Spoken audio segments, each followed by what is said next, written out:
All right, so we have a question from Antonio in Chile. Hello guys, greeting from the south side of the world. How's the weather? Oh, it's hot, really hot. Really hot. Yeah, that's right. Well, first of all, I would like to apologize in advance because I have never studied English formally, so I'll say something wrong or grammatically incorrect. So far, so good. Okay, thank you.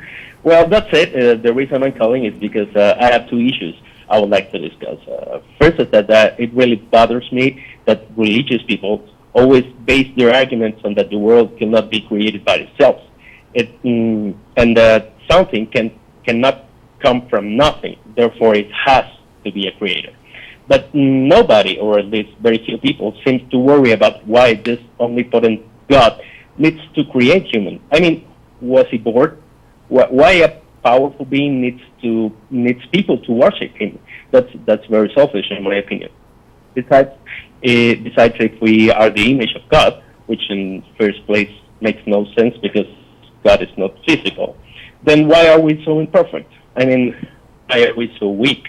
And why God puts us into an extremely dangerous world with tons of threats to our life? I mean, earthquakes, dangerous animals, high heels, water. And talking about water, why to put us into a world 75% made of water, but we are not able to live in it?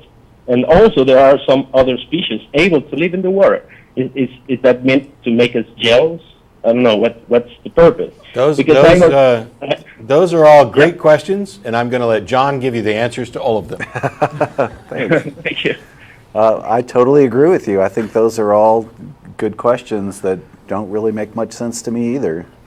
I don't have an answer for why people think that that's a rational and coherent view of things, but I'm waiting for there to be a counterpart show to ours called the Apologist Experience. Because when questions like this come in, where we completely agree with you, Antonio, it doesn't make sense, and I don't know why more people don't question this. I've heard it before. If God is in fact perfect, then how could He create something that could not be perfect, that could possibly fail? But if also He's perfect, that means He's complete, which means He didn't need anybody else. What was the purpose in creating us? And if He needed to create us for some reason so that we can, praise Him in an afterlife, then why not just create us all there? If He already knows who's going to get there, why not just skip over this period of time? Is there something about living on earth for a few years that is the only way to create a proper denizen of heaven? And if so, then God doesn't sound particularly perfect anyway. If He has to use this horrible system of living a life in a flawed universe in order to get the denizens that He wants in heaven, none of it makes any sense. Why on earth? Why couldn't He have been satisfied being alone as a Trinity even? I mean, surely. But we have completely run out of time.